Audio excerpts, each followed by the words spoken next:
Hello, friends. This is our session number 40. We're thrilled to be back. Welcome back. What's in store for us today? Big stuff. Okay, I'm excited. Exciting stuff, yes. We're in the midst of letter number 68, the famous Devachan letter. Up to this point, KH has given us a lot of information starting on the end period, which is called Devachan. What we're talking about, in effect, is Bardo, a Tibetan term that means the period between the moment of death of the physical body and the moment of birth in the next physical incarnation. Bardo, the entire period. There are three main sections to it. The first section being the Kama Loka period, that where we resolve the built-up emotional energy during our entire lifetime. Whatever was accumulated and left over at the end of that life has to dissipate naturally. It can't just disappear. So for some people, that is a huge amount of energy. You can only imagine the emotions that people have not resolved. And we're going to talk more about this as we go along. How can we improve our after-death experience? And that takes place in the astral realm. Yes. And the word Kama you might recognize from the Kama Sutra or from the Four Desires book or the Clarity Workshop that I teach. But Kama refers to desire, pleasure, enjoyment. It also relates to positive things like fun, but it relates to this sensual experience. And that's what emotions are. They're sensational. And a lot of us don't neutralize those energies in life. And if we die with a lot of those energies, this is the period of time after death that Terry's referring to, that they have to be resolved or else we can't progress forward. And some of us, it's going to take a long time to resolve it if we had a ton of emotions that were just always there with us. Unresolved is the key word here. A lot of people recognize that they are going to be dying within a few years or a few months or a few weeks, and they purposely try to resolve these, which is a really good idea. Those who don't may be in for a rude awakening after they die. So that's the first section. The second section of Bardo is the transition period, and KH expresses this as a gestation period. Just as the infant has gone through a gestation period in the womb, we sort of have to go through a gestation period to make that transition, which is akin to that of a caterpillar turning into a butterfly. It's a complete evolution of expression between the Kama Loka and the third phase, which is Devachan, the blissful experience, the heaven world of the Christians, the Sukhavati of the Buddhists. So he started because of a question that was written in the Theosophist magazine and the response to that. And he started at the end, the Devachan period. Then he talks about the gestation period. And now we're going to talk about the first part. He's done that several times where he goes backwards. And funny enough, Patanjali actually lays out the Yoga Sutras that way too. The first chapter of the Yoga Sutras is called Samadhi chapter. He talks about Samadhi, the goal of yoga and meditation. And then later, like in the second chapter, we get to all the steps on how to get there. Well, Isn't that interesting? It does make sense, because why would you tell people the difficulties unless you show them first the rewards? That does make sense. Show what we're doing, like the overall, this is where we're going. Now, after that, let's then talk about how to get there, I guess. Yeah. And when you're talking about meditation, obviously, what's the goal? Yeah. And the goal is enlightenment. It's this blissful state of being where you're one with everything. And so there has to be some kind of a reward in the end for all of that work that gets put in. Terry, the gestation period we're talking about, it's a period of unconsciousness, right? For the ego, the soul, yes. It has its Kama Loka period where it awakens There's a after death. semi-consciousness, like a dream state in that Kama Loka, right? In both of them, both Kama Loka and in Devachan, it's like our daily period. You're not fully awake when you are born every morning. It takes a while to get up to speed again, even consciously. And for the human body, it takes years. When you are reborn in a new physical body, it takes quite a few years, 7 years and sometimes longer, to even become fully conscious within that physical body. So there is a waking up period, fully conscious as much as possible within the Kama Loka. And then once that energy is getting close to being resolved completely, tapering off, falling asleep again into unconsciousness. When you say fully, I know that we're still in the intro, and I don't want to belabor the issue on Kama Loka, but when you say fully conscious, this is after death, so it's still kind of a dreamy awakening. It's not like eyes are open, we see the world. We're in the astral realm. It's the realm of Maya and emotions, so yes, it's vague. It's a vague awakening, right? Yes. And we'll talk a little more about that as we go along, because he hasn't even really talked about Kama Loka right. yet. Because we haven't we're reverse order. One last quick thing. That's what spiritualists contact when we talk about ghosts and spirits. It's the Kama Loka phase. It's the astral realm entity that we exist in during this phase. And as we'll find out, it's a partial representation of the person, but we'll get into that. The last thing he talked about in our last session, KH, was the different types of entities that someone encounters at any of these phases after death. And there are 7 of them, all the way from planetary spirits, Dhyan Chohans, all the way down to what he calls Rakshasa, the demons, the evil entities that sometimes we encounter even during life, but definitely after death. And Rakshasas particularly is those people who have lost their higher soul due to being on the completely wrong path. They had an opportunity to be on the right path. They learned enough that they could have continued, and yet, for whatever reason, they chose to use the powers they had accumulated up till that point for their personal gain, as they thought it was. But in fact, it's a serious mistake.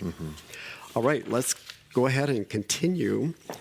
Our format is that I've been reading the questions from Sinnett, and Paul is reading the answers from KH, but we're in the middle of an answer. So Paul will start, and this is KH speaking. And this is still letter 68, correct? Yes.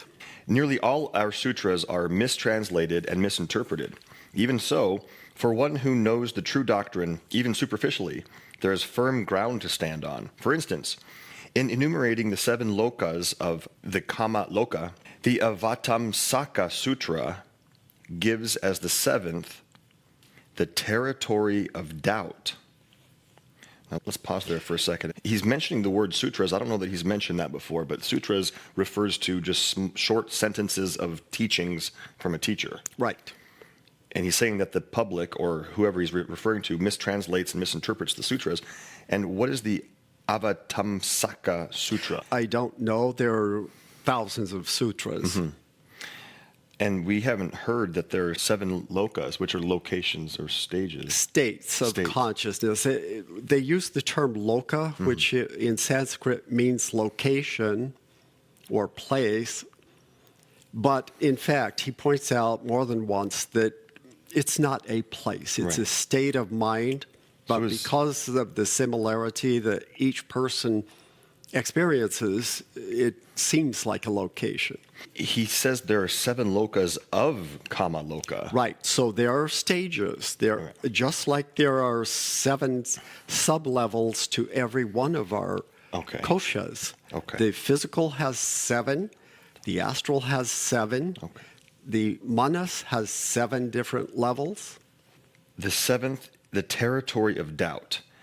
I will ask you to remember the name, as we will have to speak of it hereafter. Every such world within the sphere of effects has a Tathagata, or Dhyan Chohan, to protect and watch over it, not to interfere with it. Now that's very interesting. There's a lot here. Yes, let's unpack that.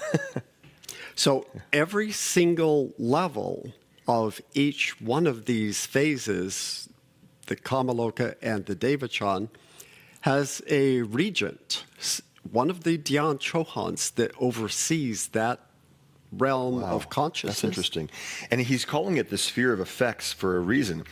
The world of manifestation, when we have a body and we're alive, like right now, that's the sphere of causes. This is where we do all the stuff. And then in Bardo, it's the world of effects, where we reap. And it's not to be confused with karmic effects. It's the results of unresolved emotions and all of the altruistic things that we did, which is in Devachan. That's why he's calling it the sphere of effects. You can think of it as a sheet of rubber, for example.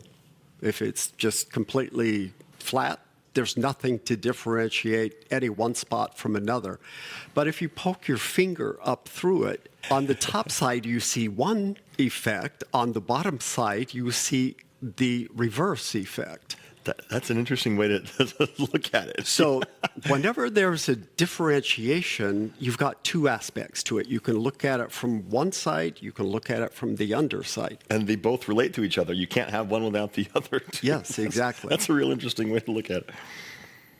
Of course, of all men, spiritualists will be the first to reject and discard our doctrines to the limbo of exploded superstitions. Discard it. If we assured them that their Summerlands were populated with St. Peter's, St. John's, and St. Ernest's, they would welcome us with open arms. But who ever heard of Tathagatas and Dhyan Chohans, Asuras, and Elementals? Preposterous! He's obviously being sarcastic. Yes. Now, the Summerlands, I assume that that's a heaven world too, or for the spiritualists, they talk about this Summerland that their spirit guides live in and bask in. Yeah. Okay. Right. Still, we are happily allowed by our spiritualist friends, or Mr. Eglinton at least, to be possessed of a certain knowledge of occult sciences, and thus, even this bit of knowledge is helping me to answer your following question, and this is the question. Is there any intermediate condition between the spiritual beatitude of Devachan and the forlorn shadow life of the only half-conscious elementary remains of human beings who have lost their sixth principle? If so, that might give us a starting point in imagining the earnests and joys of the spiritual mediums, the better sort of controlling spirits. If that were so, surely it must be a very populous world from which any number of spiritual communications might come. So Sinnett is insisting that there's got to be some very spiritual mediums, and that they would be the ones to contact some very spiritual spirits on the other side, and that their information would be reliable and much more accurate than that of lower sorts of mediums and lower sorts of spirit guide. And here's the answer. Let's remember, too, what he's referring to when he says those who have lost their sixth principle. That's what Terry said earlier about the Rakshasas, bad guys. They've cut off the very highest, most spiritual part of their being for personal gain, as they think. We should also point out that in 1882, spiritualism was all the rage throughout the Western world. Thousands and thousands of people considered themselves spiritualists, and they were anxiously waiting for more information and more contact with this higher realm that their relatives go to after they die, because they assumed that most of them were going to heaven. So why wouldn't you want to hear from these relatives who were in heaven already? So they had a big task ahead of them to set the teachings straight. It would have been nice if they could have just ignored it and gone on with their exposition of the true teachings, but that wouldn't have helped as long as people were still believing in these superstitions that were relatively new. Spiritualism only came about around 1847 or somewhere along there, and it just blossomed. It was a big boom in spiritual experience. So they had a big task ahead of them. Sinnett is asking a very specific question here. He's saying, is there any intermediate condition between Devachan and the forlorn shadow life? He means the life, the actual physical incarnation. So he's basically asking if these guys have a Kama Loka or anything in between death and Devachan, is what he's asking, right? I think so. He's never real concise. No, so he's we can't very verbose. put too much emphasis on the way he phrases his questions. All right, let's see what KH says. Alas, my friend, no, not that I know of. Wow.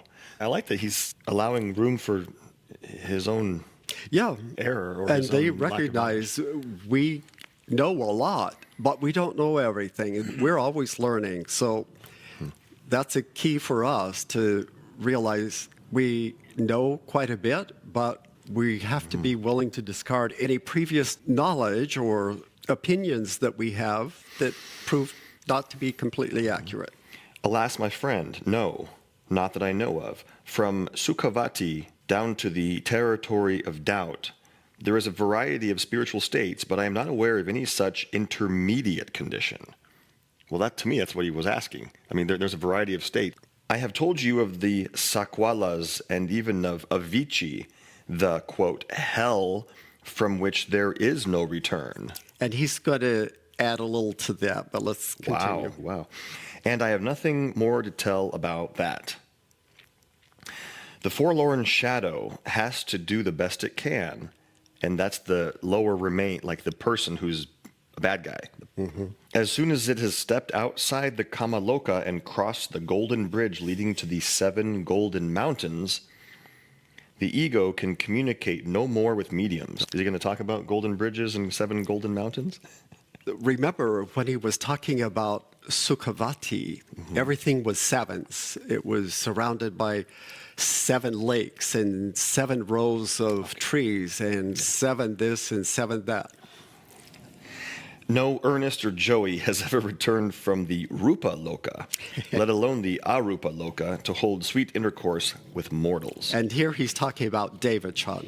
So he states very plainly, no one from Devachan is going to be communicating with any mediums.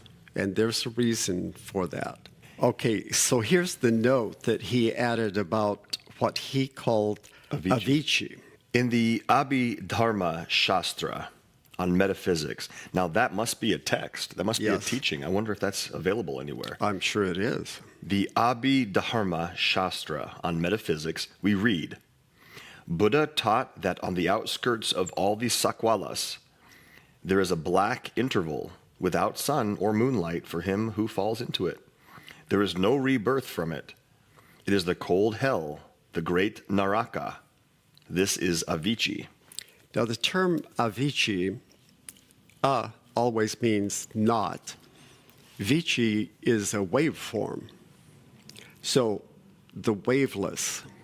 In other words, it's a static state.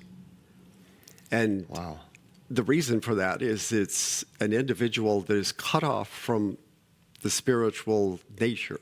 There is no spiritual wavelength in that individual. I wonder what happens there. Does the person fall back in line in the next round? These are the black magicians. Right. So, as he told us before, at the end of their artificial life, which can last as long as 1,000,000 years, it depends on the cycle, when we have completed our 7 rounds of evolution in this particular cycle, then there's a planetary pralaya. And then it all starts over again. So at the end of that planetary pralaya, as far as I can tell, that individual as a personality disintegrates and disappears forever. The two higher principles have always existed and will always exist. So the lower material gets recycled.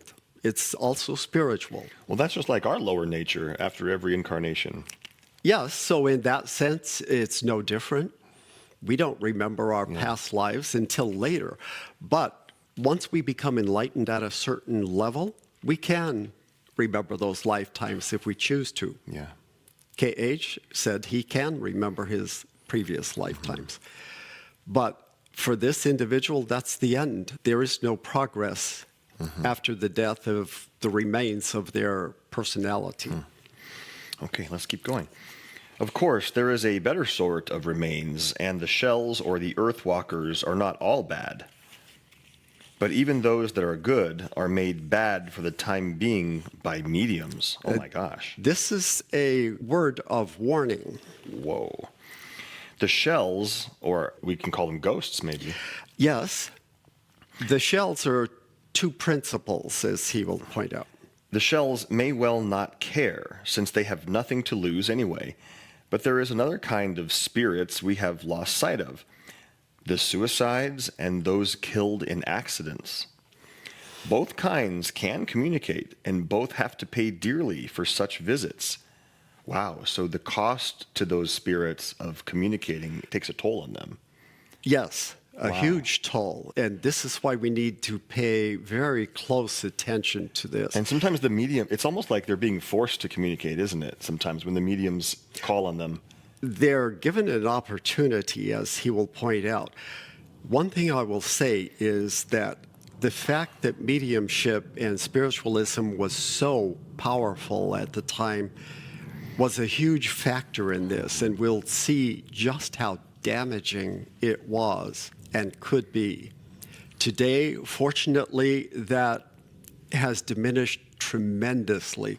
Very, very few people in the world today are interested in mediumship, and that is a very good thing.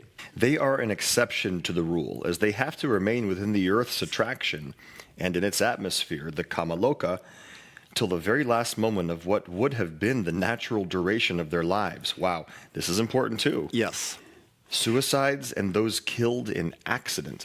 All right, so here what he's pointing out is that at the beginning of every physical life, there is a natural lifespan, and it depends on that individual's karma. What is it that they are intended to learn in this physical incarnation? There is a certain amount of karma that is set aside that that person will work on specifically. We are expected to accomplish or to resolve that karma during this lifetime. And whether or not you resolve it is one thing, but the other thing is how much more do we add to it? A lot of people just dump on a whole lot more karma, and by the end of their life, they've got way more karma than they started out with. That's what we're trying to eliminate. Not only do we have to work out this huge bag of karma that we already have accumulated, but we need to stop making new karma. As the Buddha said, stop doing evil, learn to do good. It's that simple. Stop going against nature. And once we learn how to do that, then our personal karma is only good karma. We don't care about good karma. But it's the negative karma that we're trying to eliminate. When KH says that the period spent in Kama Loka will be equivalent to the remaining duration of what was to have been the life, it kind of makes sense that that would need to be the case, because it's almost like you need to live out the duration of the karma that was set for that incarnation if your life was cut short. And it's a curious thing when he says by accident, though. Most deaths, even though they appear to be accidental, are not accidents. That was karma. That was supposed to happen that way. Sometimes. I think sometimes they're unavoidable because of karma, but our own actions do create these accidents. If a person is drunk and driving, I'm not certain that that is an accident. what about for the innocent victims? That may not be their karma. One thing to keep in mind is we never know for sure whether an accident is not intended to happen and wasn't going to happen, or if it was the karma of the individuals involved in that. The last thing we read was they are an exception to the rule, as they have to remain within the earth's attraction. It is a sin and cruelty to revive their memory. Wow, and that's a warning. It is a sin and cruelty to revive their memory and intensify their suffering by giving them a chance to live an artificial life, a chance to increase their karma by tempting them through the use of mediums and psychics, for they will have to pay dearly for every such pleasure. This brings to mind that normally we only create karma when we are in the physical body. We have to have all of our faculty to create karma. And for the vast majority of people, for all people who die a natural death, that is true. That is true. They can't create new karma in the Kama Loka or in Devachan. But these are the exception to the rule.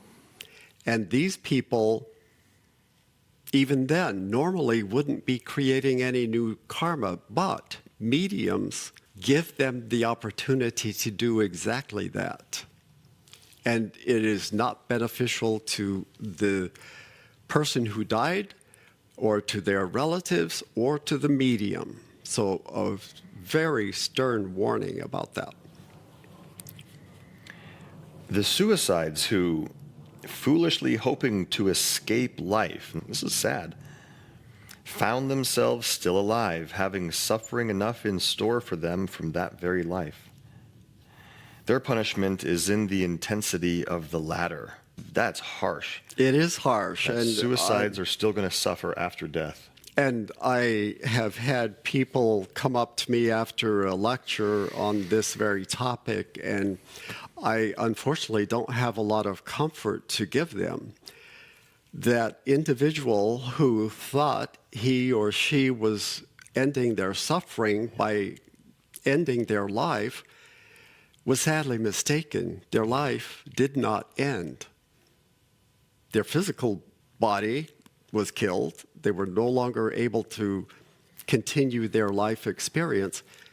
So now they have to, as he will explain, live out what would have been their natural life period, no matter how many years that is, without the physical body to make that happen. Mm-hmm. So the intense suffering is exactly that.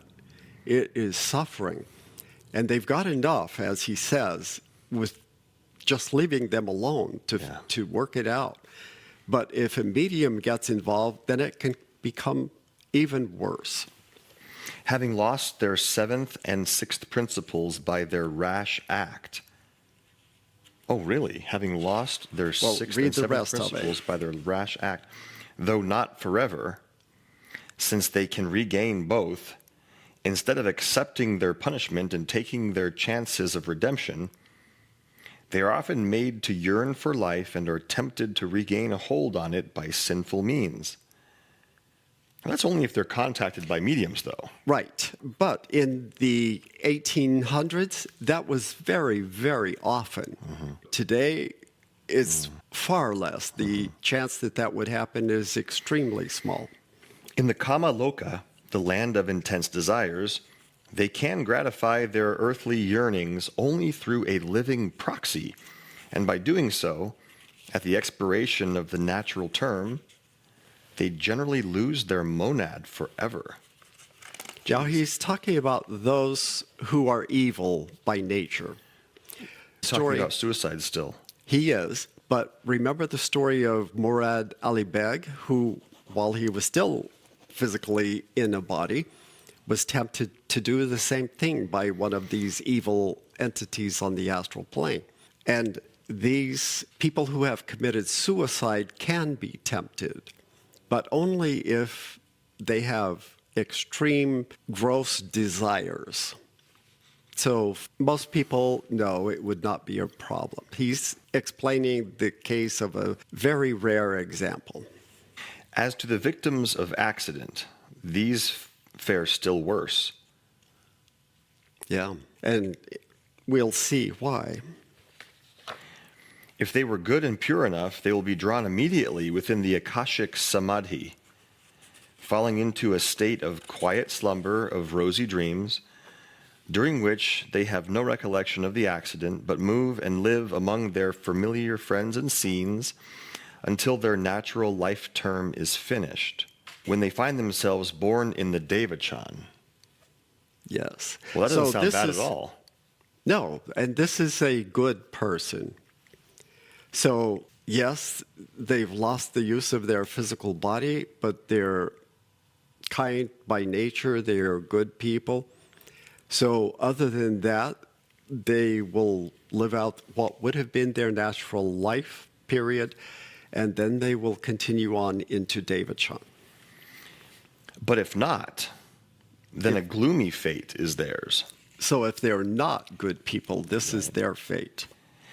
If they are sinful and sensual, they wander about as unhappy shades or ghosts, not shells, for their connection with their two higher principles is not quite broken until their natural death hour comes. So it's basically the same as being alive in the physical body, except without a physical body. Wow. All of your desires are still the same.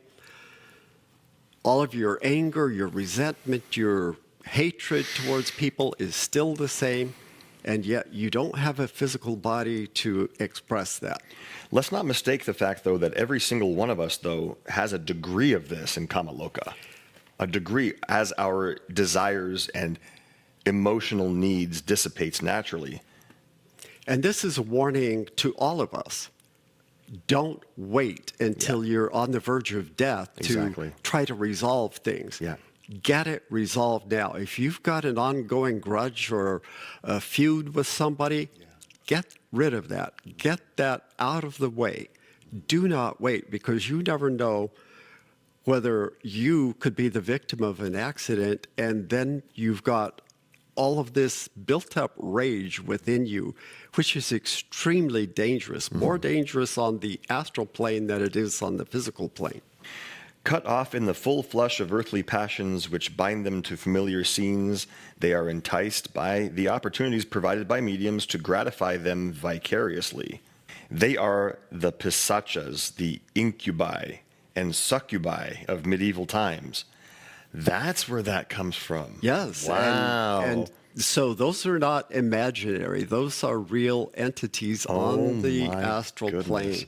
The demons of thirst, gluttony, lust, and avarice, elementaries of intensified wickedness and cruelty, provoking their victims to horrid crimes so they can live vicariously through them, and reveling in their commission. Now, for those of our viewers, I mean, I'm sure many of us don't know what incubi and succubi are, but have you ever heard of the band Incubus?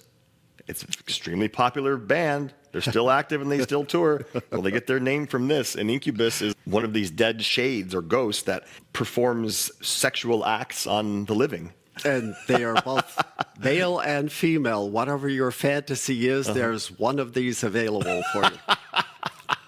And remember, that was one of the tests for Satan Moses, was these incubi and succubi. And he was horrified by it, and it caused him tremendous agony and anxiety.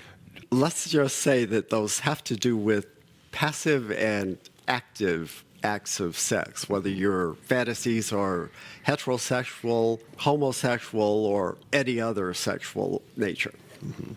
They not only ruin their victims, but these psychic vampires, borne along by the torrent of their hellish impulses, finally, at the predetermined close of their natural period of life, are carried out of the Earth's aura into regions where for ages they endure exquisite suffering and end with entire destruction. So the same fate, if they go that far, as the black magicians. My goodness. So we're talking still about this Avicii state. But if the victim of an accident or violence is neither very good nor very bad, just an average person, then this is what may happen to him. A medium who attracts him may create for him the most undesirable of things, a new combination of skandhas and a new set of evil karma. But let me give you a clearer idea of what I mean by karma in this case. Now, skandhas are more like proclivities or more like tendencies or habits or a new set of all these karmic things. He's going to discuss this in a little more detail, but it's basically those aspects of your personality that make up your personality. Your wants, your wishes, your desires, your goals, your ambitions, that sort of thing. In connection with this, let me first tell you that, since you seem so interested in this subject, the best thing to do is study the two doctrines of karma and nirvana as deeply as you can. Unless you are thoroughly acquainted with these two tenets, the double key to the metaphysics of Abhidharma, you will always find yourself adrift in trying to comprehend the rest. We have several sorts of karma and nirvana in their various applications to the universe, the world, devas, buddhas, bodhisattvas, men, and animals, including the seven kingdoms with regard to the world. Every single being has desires and karma. Even the Dhyan Chohans have desires, all beneficent, all for the benefit of all creatures and all completely in line with nature. It's still desire.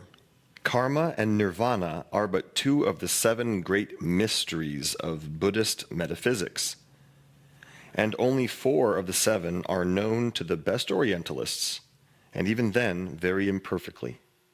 This is the first time I'm hearing karma being combined with nirvana. Usually karma and dharma are intertwined, but nirvana is moksha.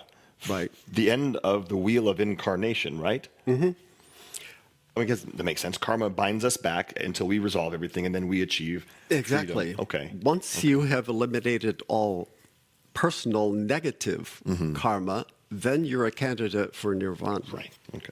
If you ask a learned Buddhist priest what karma is, he will tell you that karma is what a Christian might call providence, and a Mohammedan kismet, fate or destiny. That is the cardinal tenet which teaches that as soon as any conscious being, whether man, deva, or animal, dies, a new being is produced, and he or it reappears in another birth, on the same or another planet, under conditions of his or its own previous making. Now, when he says reborn, that doesn't necessarily mean immediately in a physical body. So it's a little bit strangely worded. Or, in other words, karma is the guiding power, and trishna is the desire to live sentiently, the proceeding force resulting from human or animal action, which, out of the old skandhas, produce the new group that form the new being and control the nature of the birth itself. This is a nice little explanation of how the circumstances of rebirth happen based on karma that is for this particular life. That's interesting how he's explaining this. And this is why it's so important not to have your life end prematurely, because this is all very carefully balanced, and anything that throws it out of that groove is going to require a tremendous amount of energy and time to get it back on track. The new being is rewarded and punished for the meritorious acts and misdeeds of the old one, karma representing the ledger in which all the acts of man, good, bad, or indifferent, are carefully recorded to his credit or debit by himself, or rather by these very actions of his. Thanks, KH. I like that he's talking about this so clearly here. Mm-hmm. Where a Christian sees a recording angel, realistic Buddhist logic, perceiving the requirement that every cause should have its effect, shows its real presence. The opponents of Buddhism have laid great stress on the alleged injustice that the doer should escape and an innocent victim be made to suffer. That's not what's happening. Since the doer and the sufferer are different beings, they're not. Right, but he's saying that Westerners who are looking at our doctrine say, well, that's not fair. Right. That would be like making a child responsible for the actions of the parent. Right. But they're not recognizing the indwelling spirit is the same. Right. While in one sense they may be considered different, yet in another they are identical. The old being is the sole parent, father, and mother of the new being. It is the former who is the creator and fashioner of the latter. And we're not talking biological parents, obviously. We're talking past incarnation. And far more so than any physical father. Yeah, exactly. Once you have mastered the meaning of Skandhas, you will see what I mean. It's so interesting how certain concepts to certain people are very simple to understand and other concepts are not. This concept makes perfect sense to me. Yeah. But Sinnett, as smart as he was, and this has to be explained in such a way, that's interesting. I took the time to go back and read parts of his next book, which is called Esoteric Buddhism, after he had received all of these teachings, and I realized he still didn't understand them very well. Oh, wow. It is the group of skandhas that form and constitute the physical and mental individuality we call man, or any other being. This group consists, in the exoteric teaching, of 5 skandhas, namely Rupa, the material properties or attributes, or the body, Vedana, sensations, Sana, abstract ideas, Sankara, tendencies, both physical and mental, and Vinana, our mental powers, an amplification of the 4th, meaning the mental, physical, and moral predispositions. Now, this is the very first time I've ever seen the skandhas listed like this. Okay. Wow. Yeah, they have 5, but he's going to tell us there are actually more. Wow. We add to them 2 more, the nature and names of which you may learn hereafter. For the present, it is sufficient to let you know that they are connected with and productive of Sakayaditi, the heresy or delusion of individuality, and of Attavada, the doctrine of self, both of which, in the case of the 5th principle, the soul, lead to the maya of superstition and belief in the efficacy of vain rites and ceremonies in prayers and intercession. Mm-hmm. Really, really important here. All right, so 2 heresies, or 2 negative products of the skandhas. One is the delusion of individuality. Why is it a delusion? Aha, because at the spirit level of the 6th and 7th principles, we're all connected. There is no separation. We're all the same. Well, actually, the 7th principle, not any others, just the 7th. And only humans believe this, that as an individual, I'm separate from everything else in the world.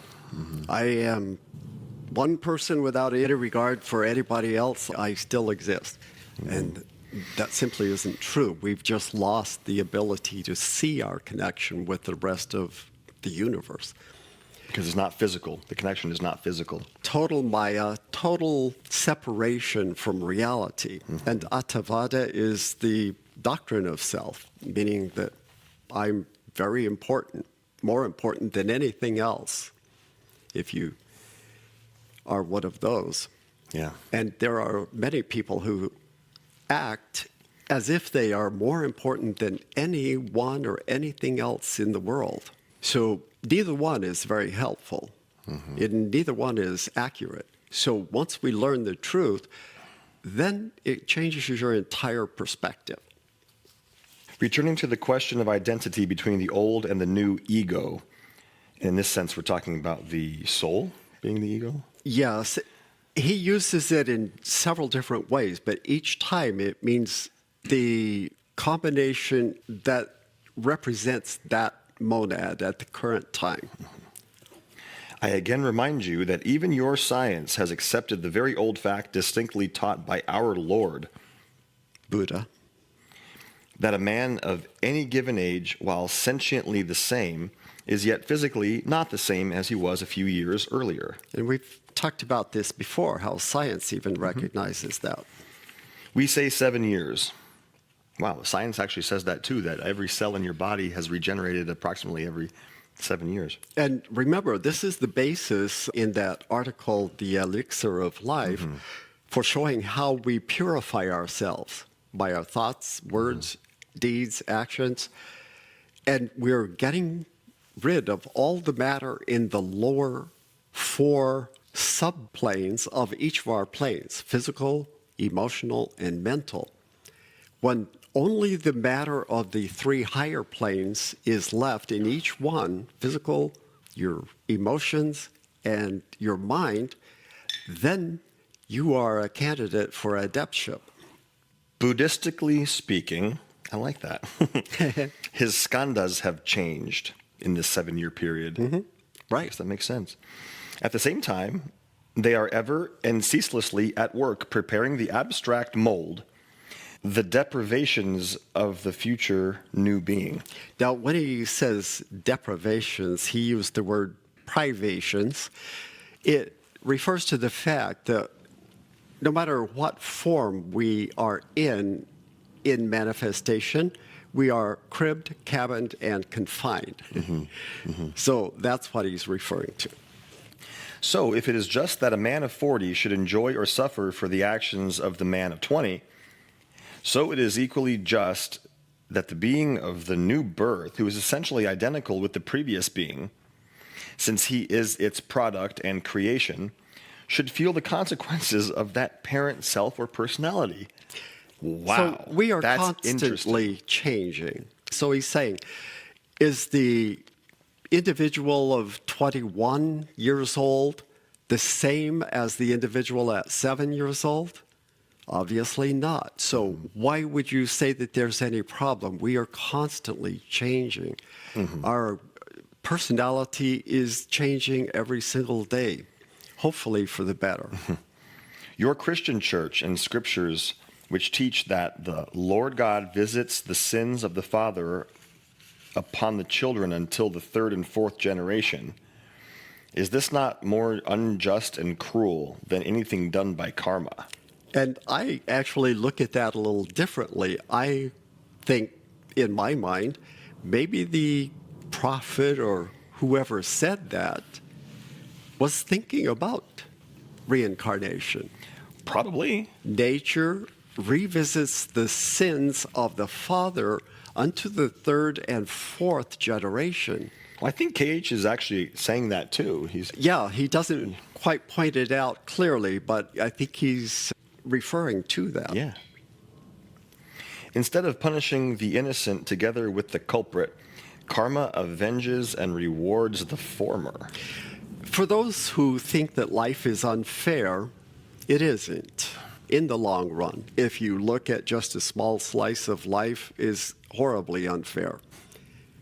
Broaden your perspective, and it's 100% fair. So it's all in your perspective. And at the same time, we gain from every other bit of good karma that any other individual, whether it's a Dhyan Chohan or a man in the street, has done. Every bit of good karma that is not selfish adds to our own karma. And the more unselfish karma you put out there, the more the world is lifted up. So we all benefit. We all benefit. And we all suffer because of people's bad karma, unless we choose to distance ourselves from that, remove ourselves. Mm-hmm. But for the time being, we all suffer when somebody else does something that is contrary to nature. We all benefit when somebody does something beneficent for the world. It's true. Now, the causes producing the new being and determining the nature of karma are, as already said, Trishna, the desire for sentient existence, and Upadana, which is the actualization or fulfillment of Trishna, the desire to exist. We've always said that everything in the universe has desire, and there's the desire to exist. The medium helps to awaken both of these without providing anything better in exchange to an earth walker, whether a suicide or an accident victim. Only the shells and the elementals are left unharmed, though the morality of the psychics can by no means be improved by the interaction. So he's talking about specifically suicides and accident victims as having more than just two principles. The shells that are left over when an individual progresses into Devachan consist of the remains, let's get our chart out here, of the astral and the lower mental realms. That is the shell. But the suicide perpetrator and the victim of an accident also has the higher mental still attached. So they have three principles in the way he's talking right now. Two principles normally, but in abnormal cases of after-death experience, there are still both levels of the mental plus the astral. There might actually be more accidents than we thought, though, because how does karma predict the future? The future can't be predicted. Just generalities can be assumed by nature. Right. Because human choice is free. Right. Choice. And I'm not certain how many deaths are caused by true accidents and how many are caused by karma. So we need to leave that kind of open. Yeah. And once you're an adept at a certain stage, you would be able to determine that. We certainly can't determine it. But what we can do is be more careful. Yes. Avoid at all costs anything that could cause your own accidental death or that of another. The rule is that a person who dies a natural death will remain from a few hours to several short years within the Earth's attraction, that is, in the Kama Loka. But exceptions exist in the case of suicides and those who die a violent death in general. Thus, a person who was destined to live 80 or 90 years, for example, but who either killed himself or was killed by some accident, let us suppose at the age of 20, would have to pass not just a few years in Kama Loka, but in his case, 60 or 70 years as an elementary, or rather an earthwalker. So I didn't realize the three principled being. But I didn't realize he was calling earthwalker the shells or the ghosts. Yes. But now he's talking specifically about suicides. So shell and earthwalker are two different things. They're similar, but the earthwalker still has the higher part of his mental body. Okay. And he can become the victim of these mediums. The shell, not so much. That's just an empty nothing. A shell is the same as the physical body once it dies. There's nothing of that individual in that. So the shell is completely separate. His monad, including his higher mental portion, is now going into Devachan or already there. So the shell is not being contacted by mediums? Well, yes, the shell is. The shell is what is left over from that after the person moved on. The earthwalker is also can be contacted by mediums? Yes, but they still have connection with their higher self. Okay. And he calls it earthwalker even though there's no physical body. So let's keep that in mind too. It's just connected to the It's earth. an astral earthwalker. Since he is not, unfortunately, even a shell. Happy, thrice happy in comparison are those disembodied entities who sleep their long slumber and live in dream in the bosom of space. Woe to those whose Trishna will attract them to mediums, and woe to the latter who tempt them with such an easy upadana. For in grasping them and satisfying their thirst for life, the medium helps to develop in them and, in fact, is the cause of a new set of skandhas, a new body with far worse tendencies and passions than in the one they lost. Wow. So this means that when the dead person who's being attracted by the mediums is reborn, they're going to have a more challenging life. Right. So they're worse off than they were before. Oh, my gosh. Yeah. Oh, this is how dangerous it is. This is why we need to seriously pay attention. This is anybody who a medium contacts, not only the suicides and accidental deaths. Even if a good person's in Kama Loka for, let's say, a month, a good person, good-ish person, and they're contacted by a medium, that's going to mess up their next life too. It could. Yes, it could. But actually what he's pointing out is that almost always it's the shell that they contact. Only in the case of suicides and accident victims is the medium really contacting that individual. Okay. In which the new skandhas would be Right. created. Okay, I misunderstood then. So I'll backtrack on that. So it's not the normal death that can have a new set of skandhas created for the next life. Right. But it still does affect the medium. True. Being a medium is not a good choice in life. All the future of this new body will be determined, therefore, not only by the karma of demerit of the previous set or group, but also by that of the new set of the future being. If the mediums and spiritualists only knew what, with every new angel guide they welcome with rapture, they entice the latter into an upadana, which will be the productive of a series of untold evils for the new ego that will be born under its nefarious shadow, and that with every seance, especially for materialization, they multiply the causes for misery that will make the unfortunate ego fail in his spiritual birth or be reborn into a worse existence than ever. Jeez. So once again, keep in mind that in 1882, seances were everywhere, all around the world, including in India. Today, almost no one has ever attended a seance, and that's a very good thing. Perhaps you understand now why we oppose spiritualism and mediumship so strongly. And as you will also see why, in order to satisfy Mr. Hume, I got myself into a scrape with the Chohan, who was far from happy that I should have allowed Eglinton to believe it was myself. Oh my gosh. Remember on the Vega when he appears? Yeah. So go ahead and read that. Oh my gosh. He had permitted this proof of the power in living man to be given to the spiritualists through a medium of theirs, but had left the process and its details to ourselves, hence his displeasure at some trifling consequences. I tell you, my dear friend, that I am far less free to do as I like than you are in the matter of the pioneer. Wow. Yeah, he does complain sometimes about the fact that he can't make some of his own decisions. He's not a full adept just yet. You may as well read this letter to our friend Mrs. Gordon. The reasons given may throw some cold water on her spiritualistic zeal, though I doubt it. Anyhow, it may show her that we aren't against true spiritualism, but only against indiscriminate mediumship and physical manifestations, materializations, and transpossessions especially.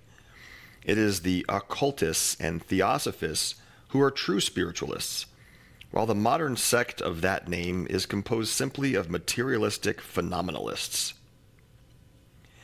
And now that we are discussing individuality and personality, it is curious that HPB, when torturing poor Mr. Hume's brain with her muddled explanations, never thought of the difference that exists between individuality and personality, until he received the explanation from himself that it was the very same doctrine she had been taught, that of Pratyeka Yana and of Amita Yana.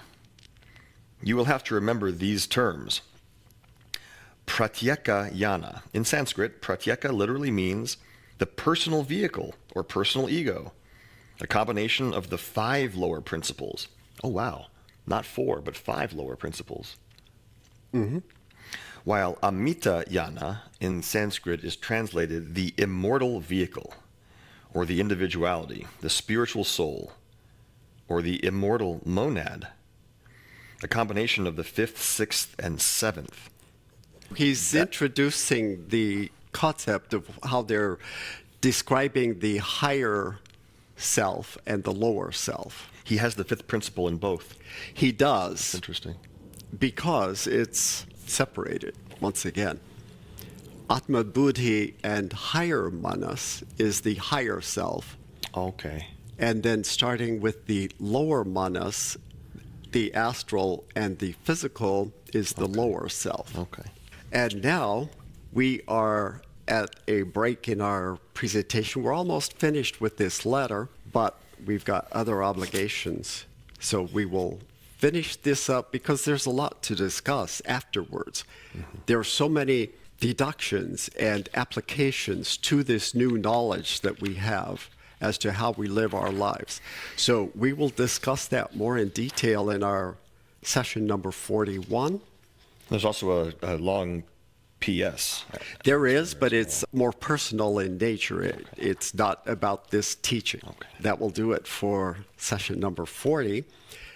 Again, really, really good information that is absolutely applicable to our own lives and that will help us navigate life and help us learn how to prepare for our next incarnation to make it the best possible experience. Thank you for watching. We look forward to discussing more of this in our next session. Namaste.